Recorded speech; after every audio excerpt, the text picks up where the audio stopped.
देखो, जो अपना प्रैक्टिकल कॉन्सेप्ट है उसके लिए हमको कुछ चीजें और एक बार देख लेते हैं, तभी हमको प्रैक्टिकल समझ में आएंगे। हमें कुछ फॉर्मूलाज वगैरह देखने पड़ेंगे। तो आपको पता है कैपेसिटी क्या होती है?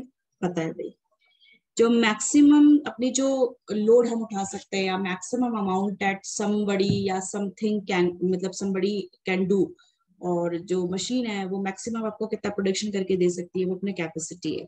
ठीक है, तो इसको मैं सिर्फ कीवर्ड लिख रही हूँ, मैक्सिमम अमाउंट या मैक्सिमम जो लोड है। ठीक है, बाय एनी मशीन और बाय एनी वन। ठीक है, ठीक है। और यूटिलाइजेशन क्या होता है? एक वर्ड है हमारा मैम ये लिखना है ना? मैं भेज दूंगी, और लिखना चाहो तो कोई दिक्कत नहीं है। यूटिलाइजेशन का मतलब क्या होता है कि यूटिलाइजेशन का मतलब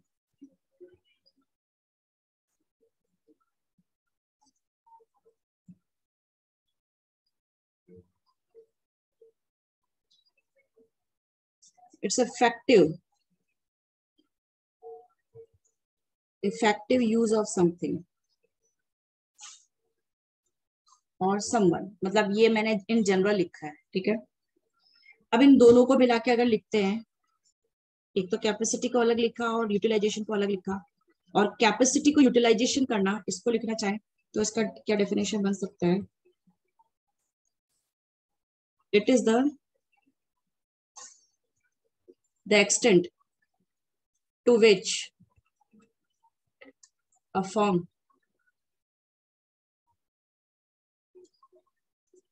employs its इंस्टॉल्ड, इंस्टॉल्ड को कई बार हम डिजाइन भी बोलते हैं, इंस्टॉल्ड को हम कई बार डिजाइन भी बोलते हैं, इंस्टॉल्ड प्रोडक्शन कैपेसिटी। मतलब देखो, कैपेसिटी अलग हो गया, यूटिलाइजेशन अलग हो गया। अब कैपेसिटी यूटिलाइजेशन का मतलब क्या है?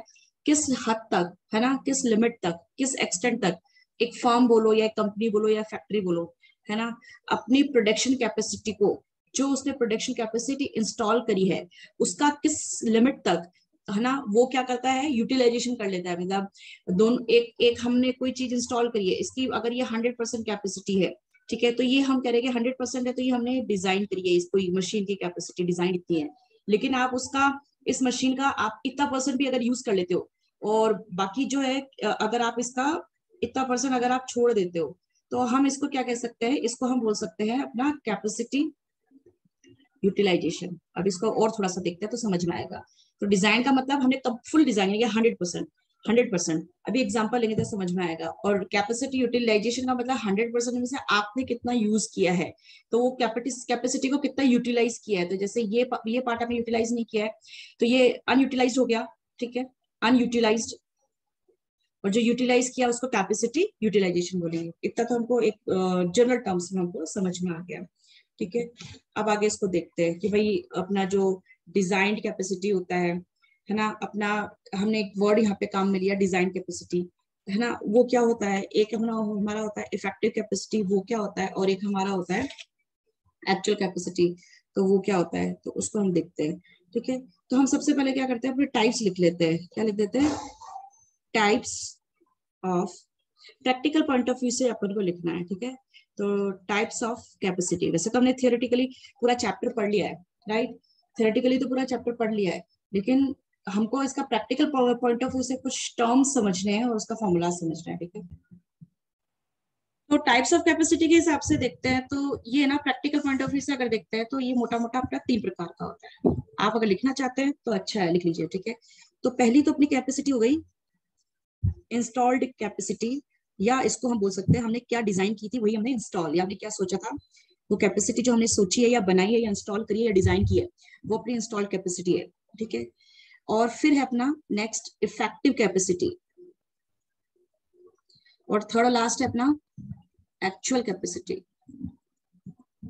अगर आप लिख रहे हैं तो बहुत अच्छी बात है, अगर आप लिख लेते हैं तो बहुत अच्छी बात है, वो लिखना भी चाहिए आप लोगों को, क्योंकि आप ये प्रैक्टिकल कॉन्सेप्ट को लिखते हैं तो आप प्रैक्टिकल कर पाएंगे, नहीं तो आपके खुद के मॉड्यूल के क्वेश्चन भी आप नहीं कर पाएंगे, आपको कॉन्सेप्ट ही नहीं समझ में आएगा कि ये क्वेश्चन हो तो गया सॉल्यूशन, लेकिन किस बेस पर हो गया।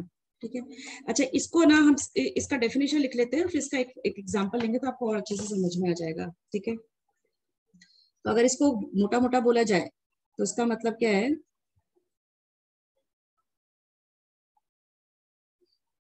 देखो it means maximum, it means maximum output of a system, maximum output of a system in a given period of time. मतलब अगर हमने पर डे का देखा तो अगर एक मशीन है एक दिन के अंदर 8 घंटे उसको ऑपरेट करते हो, अगर मान लो वो हजार यूनिट्स आपको प्रोड्यूस करके दे सकती है, उसकी मैक्सिमम कैपेसिटी है, इससे ज्यादा नहीं करके दे सकती, तो मैक्सिमम वो 1000 यूनिट्स प्रोड्यूस कर सकती है गिवन पीरियड ऑफ टाइम का। मतलब वन डे का देखा, पर डे का देखा, तो हमने कहा ये पर डे का हो गया। तो ये इसके डिजाइन है, मतलब आपने जो कैपेसिटी, आप जो मशीन या कोई इक्विपमेंट जो लेके आए हो, है ना, वो एक दिन में आपको 1000 यूनिट्स तक बना के दे सकती है, तो वो उसका डिजाइंड कैपेसिटी है। ठीक है, तो मैक्सिमम कैपेसिटी जो है वो डिजाइन कैपेसिटी है। ठीक है, अंडर आइडियल कंडीशन, आइडियली मतलब अगर कोई प्रॉब्लम ना हुई हो, कोई कट ऑफ ना हुआ हो, आइडियल कंडीशन मतलब सब कुछ ठीक ठाक चल रहा है, तो आपको मैक्सिमम प्रोडक्शन ये बना के दे देगा। ठीक है, यानी कि इसको हम अगर अदर टर्म्स में भी अगर हम इसको समझें तो ये क्या हो सकता है, it's a maximum level of capacity which can be achieved by working, अगर हम इसको ऐसे भी कन्वर्ट कर सकते हैं 24/7। 24/7 मतलब हमने भाई एक पीरियड ऑफ टाइम को अगर हम ऐसे बोल दें कि 24/7 यानी कि 7 दिन तक, एक हफ्ते की बात करें, अगर ये बात कर रहा है तो वीक की बात कर रहा है, अब वीक की बात कर रहा है, एक वीक के अंदर अब पर डे 24 घंटे होते हैं, 24 घंटे आपने 7 डेज तक लगातार 24 घंटे मशीन चलाई, तो कितना प्रोडक्शन किया, तो इसको इस टर्म में भी इस डेफिनेशन को आप लिख सकते हैं। ठीक है, अब दूसरा आता है कि भाई आपका इफेक्टिव कैपेसिटी क्या होता है, तो इफेक्टिव कैपेसिटी जो होता है इसका डेफिनेशन है amount of product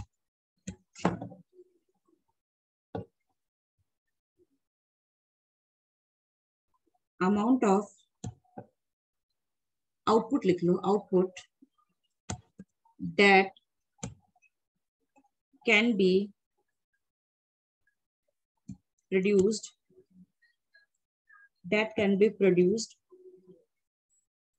during a period of time, लेकिन इसमें से माइनस, मतलब माइनस करना है क्या, मैं इसको बता देती हूँ, माइनस करना है आपको, जैसे पीरियड और other allowances.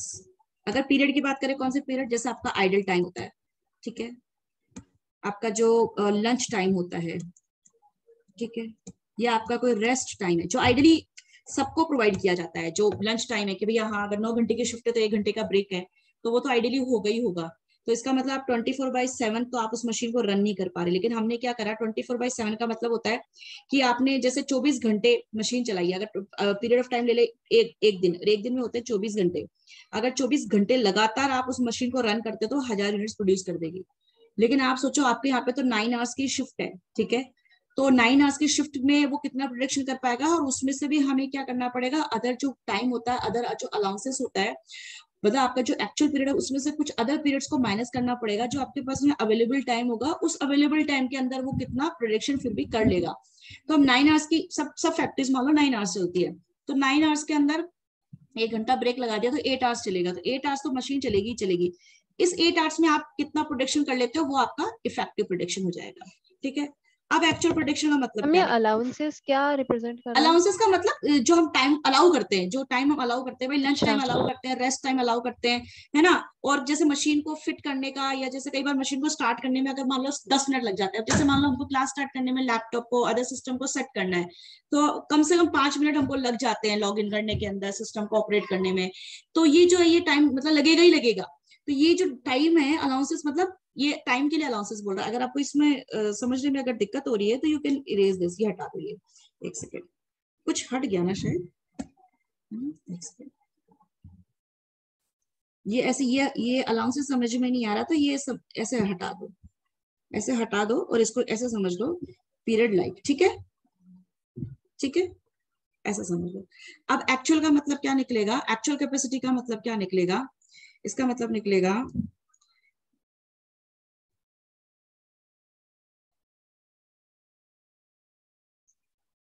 amount of output that is produced actually। इसमें कोई खास डेफिनेशन नहीं है, that is produced actually।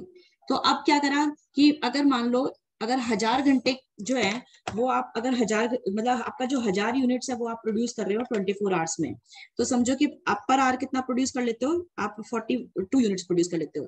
अब अगर आपकी 9 आवर्स की शिफ्ट है तो 9 आवर्स के हिसाब से आपको मतलब एक पर आवर जो है आपको फिर भी कितना प्रोड्यूस कर लेना चाहिए, 4.62, ठीक है।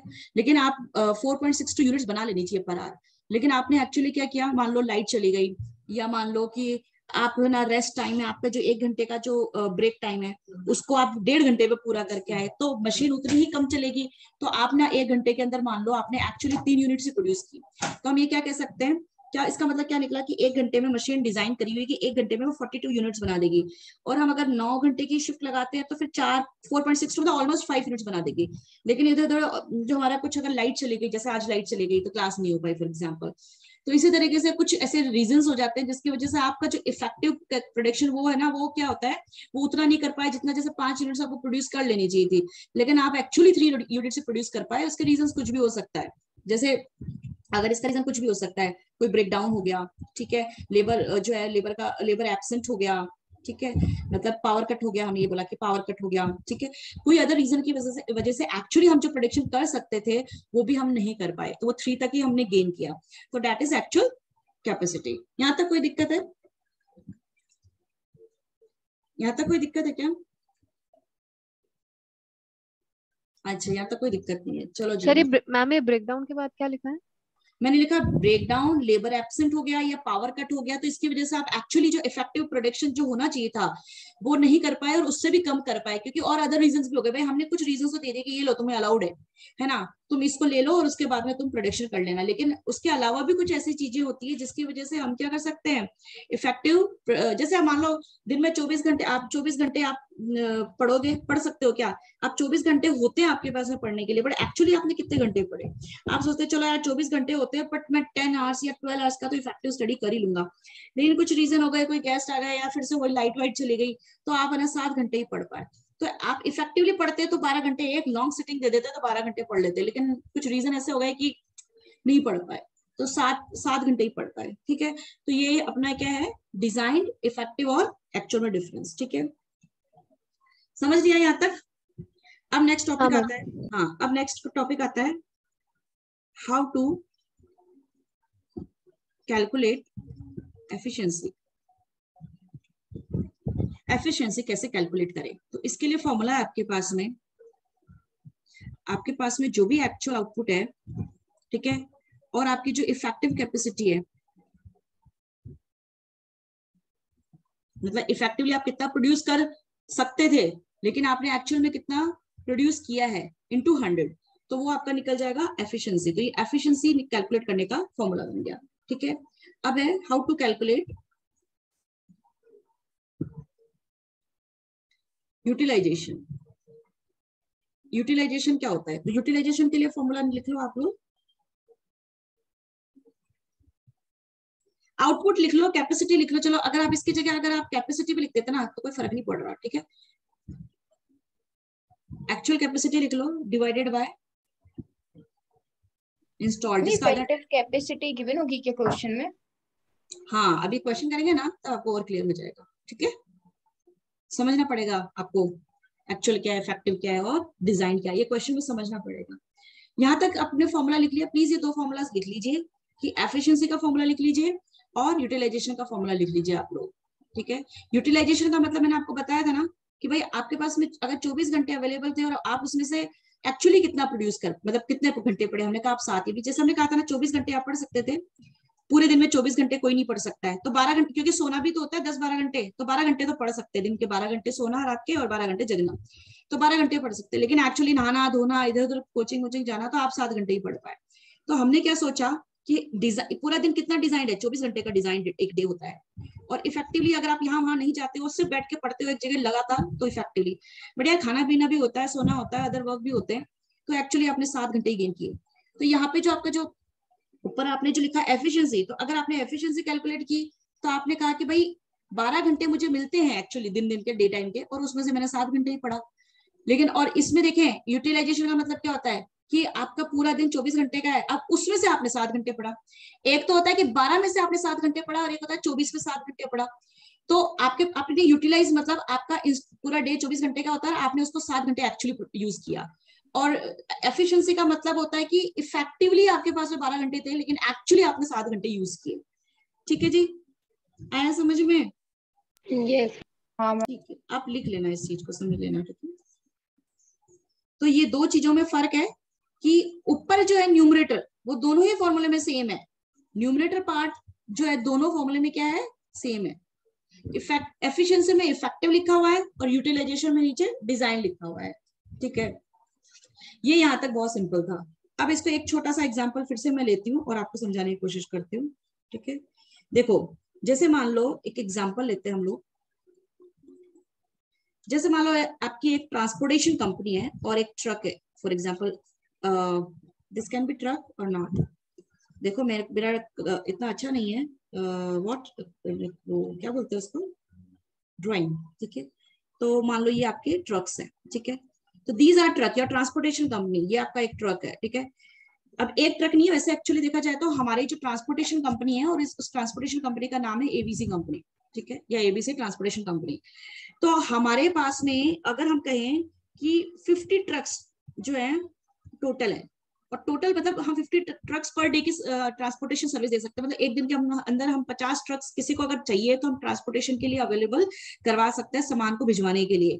तो ये तो हो गई मेरी डिजाइंड कैपेसिटी, ये तो हो गई मेरी डिजाइंड कैपेसिटी। ठीक है, लेकिन मान लो किसी ने मुझे ऑर्डर दिया कि भैया भेज दो ट्रक्स, तो मैं एक्चुअली क्या है 40 ट्रक्स भेज देती हूँ। तो ये मेरी हो गई इफेक्टिव, मतलब इफेक्टिव कैपेसिटी का मतलब फिर से समझाती हूँ यहाँ पे कि ना 50 मेरे पास टोटल ट्रक हैं, 50 ट्रक्स मैंने अपनी कंपनी में खरीद रखे हैं। तो ये मैंने अपनी कंपनी में एक तरीके से इंस्टॉल्ड कर रखे हैं, खरीद रखे हैं, या डिजाइन कर रखे हैं, या तैयार कर रखे हैं।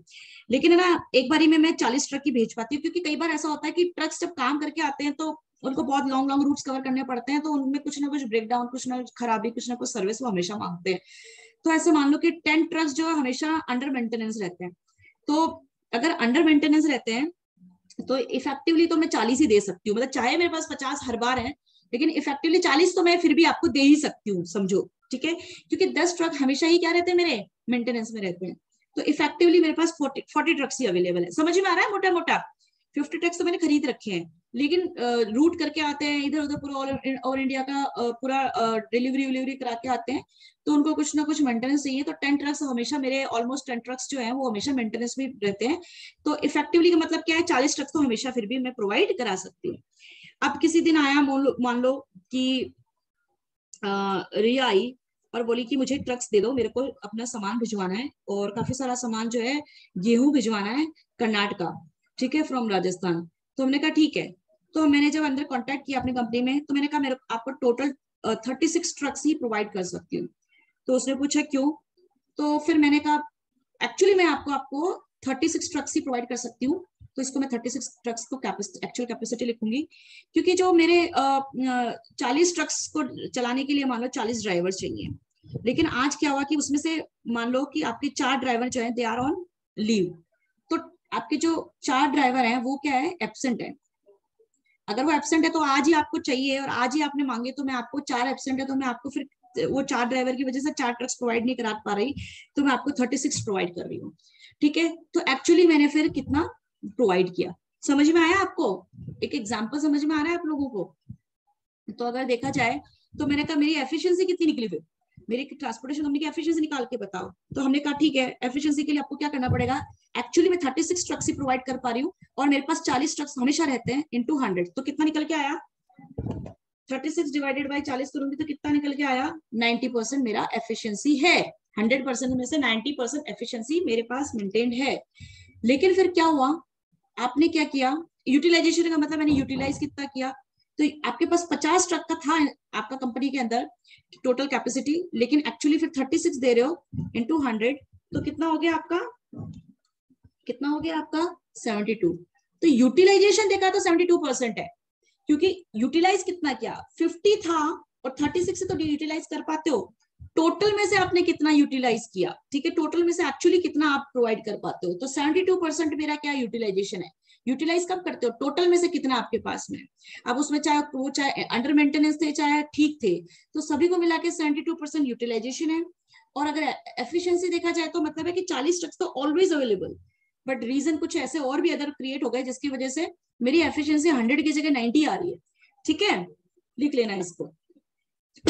सॉरी, आया समझ में।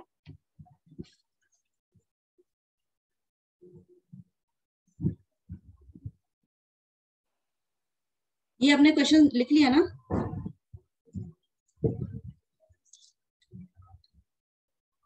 लिख लिया या रह गए, नहीं लिखा।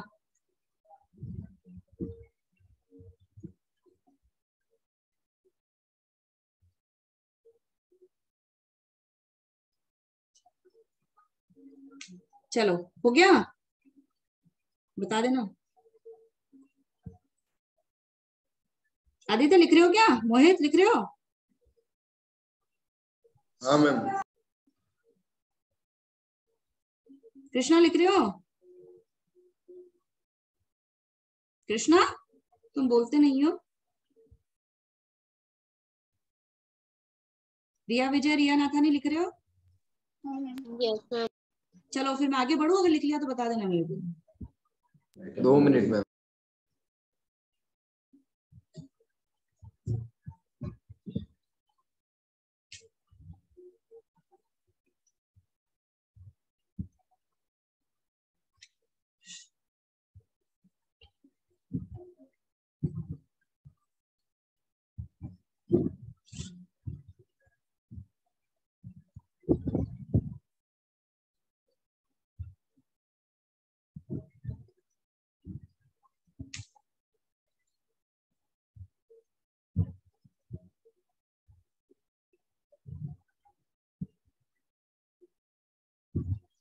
चलो आगे बढ़े। Yes.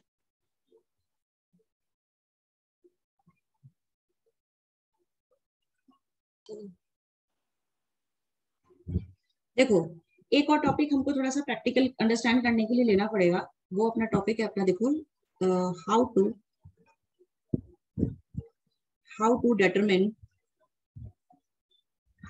determine number of machines, how to determine number of machines required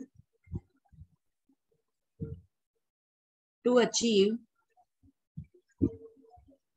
a particular level of demand। आपको नंबर ऑफ मशीन्स निकालनी है, डिमांड आई हुई है, कुछ डिमांड आई हुई है, चाहे 1 लाख है 10,000 है, कुछ भी डिमांड है, उस डिमांड को फुलफिल करने के लिए आपके फैक्ट्री में कितनी यूनिट मशीन्स होनी चाहिए, उसको अंडरस्टैंड करने के लिए एक एग्जांपल लेते हैं हम लोग, फिर फॉर्मूला बना देंगे। ठीक है, फॉर एग्जांपल आपके पास में डिमांड है 1000 यूनिट्स, 1000 यूनिट्स को फुलफिल करने की डिमांड है। ठीक है, और अब एक लिखते हैं कि हमारे पास जो मशीन है, पर मशीन की जो कैपेसिटी है वो हमारी है 200 यूनिट्स। ठीक है, इतनी सी इंफॉर्मेशन है। इसके बेसिस पर आपको निकालना है कि नंबर ऑफ मशीन्स कितनी चाहिए। तो देखो एक मशीन 200 यूनिट बना सकती है, तो 2 मशीन कितनी बनाएगी, एक मशीन 200 बना सकती है, तो 2 मशीन कितनी बनाएगी, 400 बना सकती है। 3 मशीन कितनी बना सकती है, 600, और 4 कितनी बना लेगी, 800, और 5 कितनी बना लेगी, 1000। तो 1000 यूनिट्स बनाने के लिए आपके पास में कितनी मशीन होनी चाहिए, 5। ठीक है, तो नंबर ऑफ मशीन्स निकालने के लिए फिर हम फॉर्मूला बनाते हैं कि आप क्या करो, नंबर ऑफ मशीन्स के लिए आप क्या करो, अपना फॉर्मूला बनाने के लिए आप लिखो कि आपके पास में जो भी टोटल डिमांड होगी, है ना, उसको आप डिवाइड कर दोगे आपकी जो कैपेसिटी पर मशीन से, कैपेसिटी पर मशीन से। तो आपके जैसे टोटल डिमांड थी यहाँ पे 1000 यूनिट्स बनानी है, हर मशीन की आपके पास में 200 यूनिट्स बनाने की कैपेसिटी है, डिवाइड करोगे तो निकल के आएगा 5। तो ये क्या निकल के आया आपका 5 मशीन्स। ठीक है, तो नंबर ऑफ मशीन्स निकालने के लिए total demand divided by capacity of पर मशीन। ठीक है, अच्छा अगर आपसे ये पूछ लिया जाए फॉर एग्जाम्पल कि अगर आपके पास में व्हाट इफ डिमांड मान लो 700 यूनिट्स की आई है, तो बताओ आपके पास में नंबर ऑफ मशीन की रिक्वायरमेंट कितनी होनी चाहिए? बताओ बताओ जरा, फॉर्मूला ये वाला यूज करो। आपकी बार डिमांड आपके पास में 700 यूनिट्स की है और मशीन आपके पास में यही कैपेसिटी वाली है, तो आप क्या लिखोगे? इस फॉर्मूला में लिखोगे कि भाई जो आपकी टोटल डिमांड थी और डिवाइडेड बाय आपकी जो कैपेसिटी है, तो 700 डिवाइडेड बाय 200, तो कितनी हो गई? 3.5। आप एक बात बताओ, 3.5 मशीन खरीदोगे क्या कभी? तो कितनी खरीदोगे? अगर आपका आंसर 3.5 आ जाए तो आपको कितनी मशीन खरीदनी चाहिए? 4 खरीदनी चाहिए। 3.5 मशीन तो कुछ नहीं होता ना, यानी कि 3 मशीन तो चाहिए चाहिए, और 0.5 का मतलब है कि थोड़ा ऊपर और चाहिए, तभी हम अपनी डिमांड को फुलफिल करेंगे। तो 3.5 मशीन नाम की तो कोई चीज नहीं होती है, that can not be in parts. तो आप बोलोगे कि हमें 4 मशीन की रिक्वायरमेंट है। तो आपने फॉर्मूला ये वाला लिख लिया, ये फॉर्मूला नोट डाउन कर लो, तभी आप प्रैक्टिकल कर पाओगे। Total demand divided by capacity पर मशीन। ठीक है, एक क्वेश्चन और करते हैं हम लोग। अच्छा लिख लिया ना आप लोगों ने? 1 मिनट मैम बस।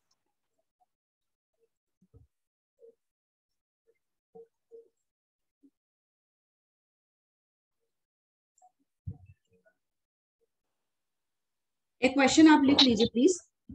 देखो एक क्वेश्चन बना रही हूं मैं कि अ machine can work 8 hours shift. ठीक है, और आपके पास में है मान लो एंड लिख लो 250 डेज। 250 डेज का मतलब फिर आप साल से समझेंगे कि 365 में से आपके पास में 250 डेज वर्किंग डेज है अ ईयर। ठीक है, एंड हैज फॉलोइंग डाटा। आपके पास में फॉलोइंग डाटा है, डाटा ऑफ डिमांड। तो डिमांड भी आपके पास में एनुअल डिमांड दे रहे हैं हम आपको, एनुअल डिमांड एंड टाइम दे रहे हैं आपको। ठीक है, अब एक लाइन खींचते हैं। आपके पास में प्रोडक्ट है या डिमांड जिसको बोलते हैं, 3 प्रोडक्ट्स की डिमांड है, एबीसी नाम है उनके। ठीक है, और उसकी एनुअल डिमांड हम आपको देते हैं। एनुअल डिमांड मान लो यहाँ पे है 500, यहाँ पे है 700 और यहाँ पे है आपके पास में 1000। ठीक है, अब इन यूनिट्स को बनाने के लिए आपको कुछ वक्त लगेगा, तो टाइम रिक्वायर्ड, आपको जो टाइम रिक्वायर्ड है टू मेक पर यूनिट, एक यूनिट को बनाने के लिए फॉर एग्जाम्पल आपको यहाँ पे लगेंगे 4 घंटे। ठीक है, यहाँ लगेंगे 6 घंटे और यहाँ लगेंगे मान लो 3 घंटे। ठीक है, अब आपको क्या करना है? आपको कैलकुलेट करना है। यहाँ लिख देती हूँ मैं, यहाँ लिख देती हूँ मैं, calculate number of machines required to fulfil demand. मतलब डिमांड को फुलफिल करने के लिए, टू फुलफिल डिमांड कितनी मशीनें चाहिए। पहले जो इन्फॉर्मेशन थी वो अलग टर्म्स में थी कि भैया डिमांड इतनी है और कैपेसिटी मशीन की इतनी है। इस बार हम बोल रहे हैं कि डिमांड हमारे पास में 3 प्रोडक्ट्स की है और उन हर प्रोडक्ट को बनाने के लिए इतना इतना इतना आपके पास में वक्त लगेगा। तो बताओ कि आपको कितनी मशीन्स चाहिए। तो ठीक है, पहले हम आपको फॉर्मूला दे देते हैं हम यहाँ पर। ठीक है, तो आप फॉर्मूला लिख लो। ऐसे ऐसे क्वेश्चन के लिए आपके पास में फॉर्मूला होना चाहिए, नंबर ऑफ मशीन्स रिक्वायर्ड। ठीक है, तो आप लिखना टोटल, क्योंकि टाइम में चला गया इस बार आपका क्वेश्चन, तो total time required to work. ठीक है, और नीचे वही सेम कैपेसिटी पर मशीन, एक मशीन की कैपेसिटी। तो पहले तो क्या था, आपको ऊपर ऊपर क्या लिखा हुआ था? पहले आपके पास ऊपर लिखा हुआ था टोटल डिमांड। इस बार टोटल डिमांड जो है उसको, डिमांड को तो फुलफिल करना है लेकिन उसको बनाने के लिए कुछ टाइम लगेगा। तो आपकी इन्फॉर्मेशन टाइम में कन्वर्ट हो गई, तो आपका फॉर्मूला जो है वो भी टाइम में कन्वर्ट हो गया। न्यूमरेटर जो है टाइम में और डिनोमिनेटर तो वही है, कैपेसिटी पर मशीन। ठीक है, तो अब आप क्या करें? तो ऐसे केस के लिए हमको क्या करना चाहिए कि आप यहाँ पे, मैं आपको सॉल्यूशन, समझो कि मैं सॉल्यूशन, ये सॉल्यूशन यहीं से स्टार्ट करा रही हूँ, टेबल मुझे दोबारा लिखनी पड़ेगी, तो मैं ये टेबल को यहीं से स्टार्ट करी, तो सॉल्यूशन ऐसे कर रही हूँ आपके लिए। तो आप यहाँ पे लिख सकते हो कि आपका जो प्रोसेसिंग टाइम है, मतलब आपको जो प्रोडक्ट बनाना है उसका जो प्रोसेसिंग टाइम है हम उसको लिख लेते हैं पर यूनिट का। मतलब एक मशीन अगर सॉरी एक प्रोडक्ट को बनाने में 4 घंटे लग रहे हैं तो 500 यूनिट्स बनानी है तो कितने घंटे लगेंगे बताओ। अगर एक यूनिट बी के एक यूनिट को बनाने के लिए 6 घंटे लग रहे हैं तो 700 यूनिट बनाने के लिए कितने लगेंगे। और सी के एक यूनिट को बनाने के लिए 3 घंटा लगता है तो 1000 यूनिट को बनाने के लिए कितने लगेंगे 3000। यहाँ तक कोई इश्यू है क्या। और टोटल जो आपका टाइम कितना लग गया बताओ, टोटल टाइम कितना लग गया आपको ये प्रोडक्ट को बनाने के लिए कंप्लीट 9200 घंटे लग गए। या आवर्स में इंफॉर्मेशन आ गई आपकी। ठीक है, यहाँ तक आपको समझ में आया, इजी है यहाँ तक, यहाँ तक कोई दिक्कत नहीं है। अब आपकी जो कैपेसिटी ऑफ मशीन है ये वाला जो पॉइंट है, मतलब ये ऊपर वाला तो हमने देख लिया कि भाई टोटल जो है इन तीनों को पूरा करने के लिए 9200 घंटे लगने वाले हैं। लेकिन डिनोमिनेटर में कैपेसिटी पर मशीन है वो निकालनी है, तो वो कैसे निकालेंगे हम लोग। आपके पास में क्या क्या इंफॉर्मेशन है मशीन के हिसाब से कि एक मशीन कैन वर्क 8 आवर्स एक दिन का और 250 पूरे साल में काम करेगी। तो इसका मतलब आप बताओ कि आपके पास में कितना टाइम अवेलेबल हो गया मशीन के हिसाब से। तो आप देखो आपकी जो कैपेसिटी पर मशीन अगर आपको कैलकुलेट करनी है तो कैसे आएगी कि 250 डेज आप रन करोगे मशीन को और एक दिन में 8 घंटा रन करोगे, 250 दिन टोटल और रोज का 8 घंटा, तो टोटल कितना घंटा काम करेगा मशीन बताओ। मशीन टोटल कितने घंटे काम करेगी पूरे साल 2000। तो ये जो मशीन है ये आपकी मशीन की कैपेसिटी निकल के आई इस क्वेश्चन के अकॉर्डिंग। ठीक है, तो मशीन काम कर सकती है 2000 घंटे और आपको सामान को बनाने में लगेगा 9200 घंटे। तो आप इसको फॉर्मूला में पुट कर दीजिए, न्यूमरेटर में आ गया 9200 घंटे और कैपेसिटी आपने निकाल ली मशीन की 2000 घंटे। तो बताओ ये नंबर ऑफ मशीन कितनी निकल के आएगी। डायरेक्ट इसको डिवाइड कर देंगे तो कितना आया 9200 डिवाइडेड बाय आपका 2000 कितना आया 4.6। तो नंबर ऑफ मशीन कितनी हो गई 4.6। तो 4.6 मशीन थोड़ी खरीद के लाओगे बाजार से, 4.6 की जगह आप क्या लिखोगे और 5 मशीन, आप 5 मशीन खरीद के लेके आओगे। समझ में आ गया। Was that simple or not? Yes. This question was simple. Okay. सभी बच्चों को सिंपल लगा ना। If time gets over तो tell me, क्योंकि मुझे मेरे पास घड़ी वड़ी कुछ भी नहीं है और जो है वो बहुत आगे पीछे चल रही है। ठीक है, तो आप इसकी वजह से अब आप नाउ यू आर वो क्वेश्चन अगर आपने कर लिया take a screenshot whatever you want to take. Now go to the another slide. यहाँ पे देखो आपका जो इलस्ट्रेशन नंबर 1 है वो आपका होमवर्क हो गया, because it is same to same जो मैंने अभी करा है वो आपका हो जाएगा। तो इलस्ट्रेशन नंबर 1 आपका होमवर्क हो गया। सॉरी इलस्ट्रेशन 1 नहीं लिखा है उसने 5 लिखा है और ये आपका पेज 19 पर है। ये आपका होमवर्क हो गया जो मैंने अभी करा दिया ऐसा क्वेश्चन। इलस्ट्रेशन 6 मैंने आपको करा दिया, वो भी पेज 19 पर ही है, मैंने आपको करा दिया है तो आप उसको कर पाओगे। फिर एक और इलस्ट्रेशन है, इलस्ट्रेशन नंबर 7 और 8। तो इलस्ट्रेशन नंबर 7 टाइम है क्या अपने पास में 5 मिनट है। 5 मिनट है क्या, तब तो हो जाएगा। इफ वी हैव 5 मिनट्स तो वी कैन डू। अब होमवर्क है ना वो देख लेना, आपको एक ही होमवर्क दिया है मैंने अभी तक। ठीक है, आप उसको कर लेना।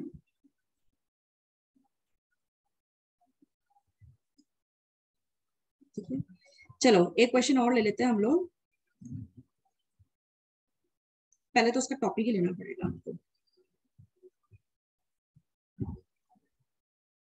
ठीक है, एक टॉपिक और ले लेते हैं हम लोग, छोटा सा टॉपिक ही हो जाएगा 5 मिनट का ही है। देखो हाउ टू आइडेंटिफाई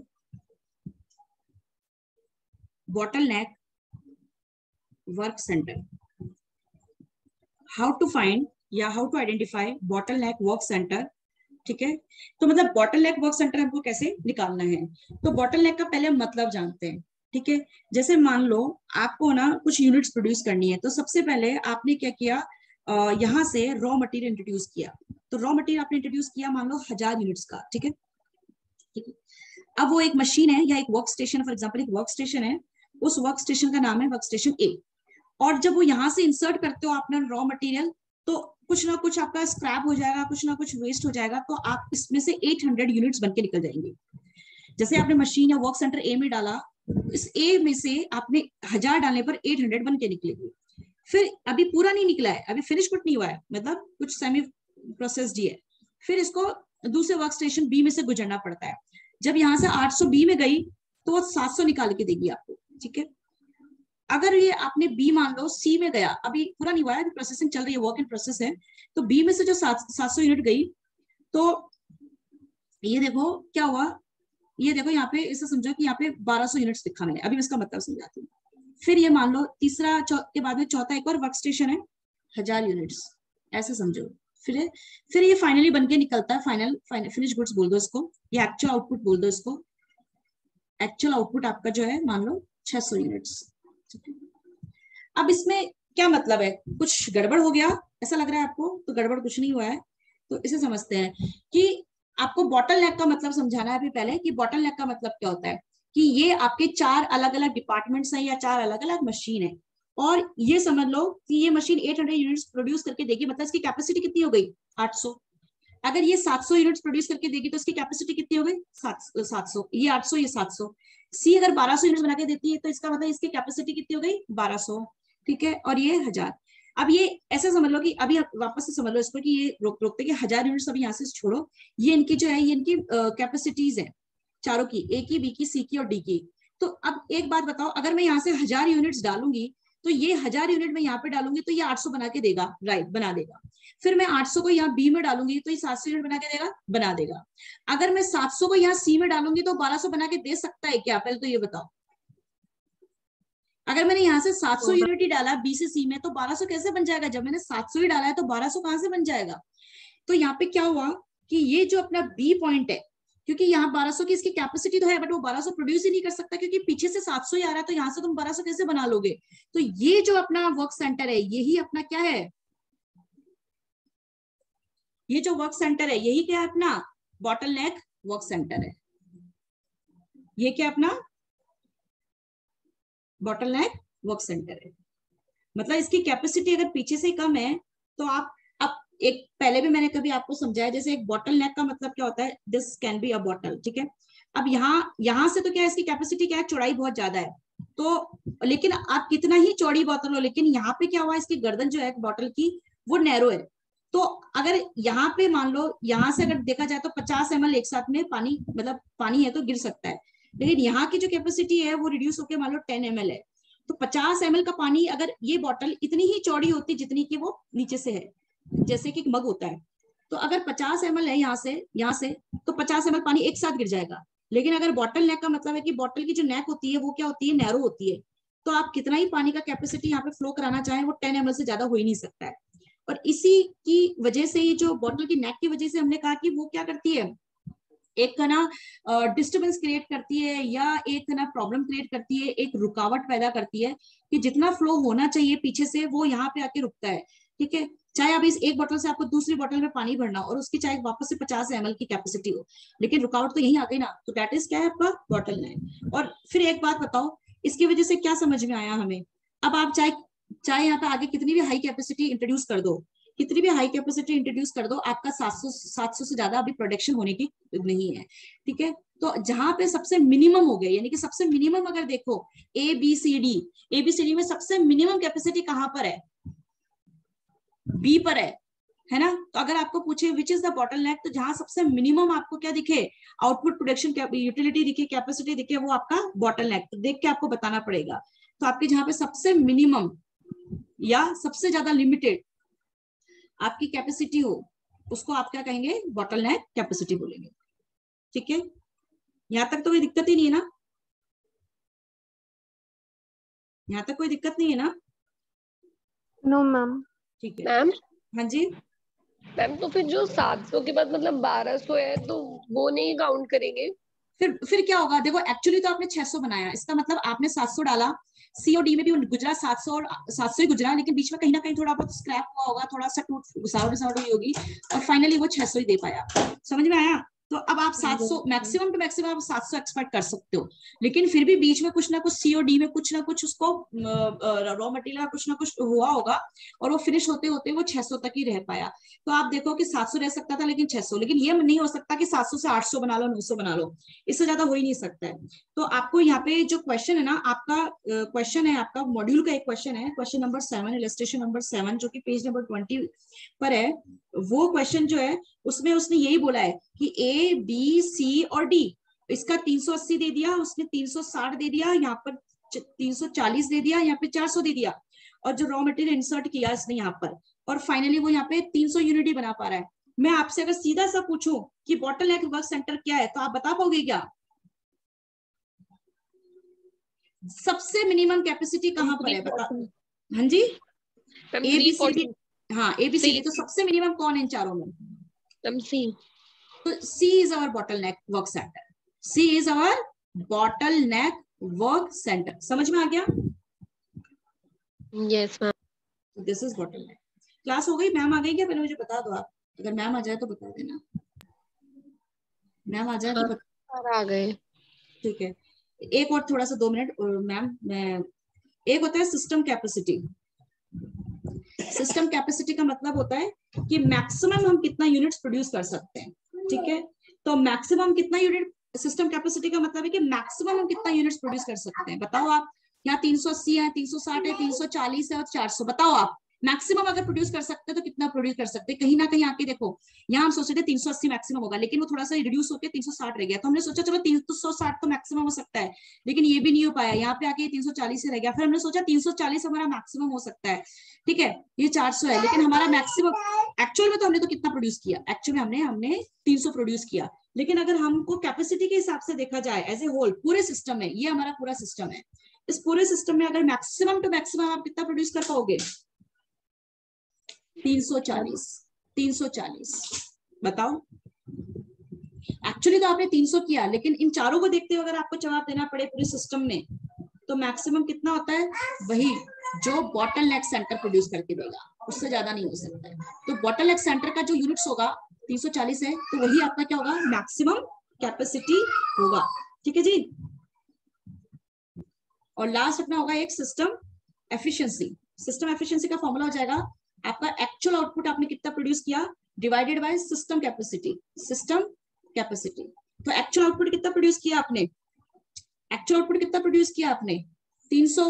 तो आप लिखोगे कि मैं 300 तो मैंने प्रोड्यूस किया, और सिस्टम की कैपेसिटी क्या हो गई? सिस्टम की कैपेसिटी आपका बॉटलनेक से ज्यादा हो ही नहीं सकता, तो 340 इंटू 100। ठीक है, इसको करोगे तो ये आपका आ जाएगा 88 पॉइंट समथिंग, तो 88.23% आपका क्या आ गया? सिस्टम की एफिशिएंसी। इससे ज्यादा एफिशिएंसी नहीं है, चाहे कितनी ये बढ़िया बढ़िया मशीनें लगा लो, इससे ज्यादा नहीं दे पाओगे। रीजन एक ही है, अगर बॉटलनेक नहीं आता तो एफिशिएंसी ज्यादा होती, बीच में बॉटलनेक आ गया, इस बॉटलनेक ने आपकी एफिशिएंसी को रिड्यूस कर दिया। ठीक है, ये आपका मॉड्यूल का इलस्ट्रेशन 7 हो गया। क्लास ओवर कर रही हूँ मैं।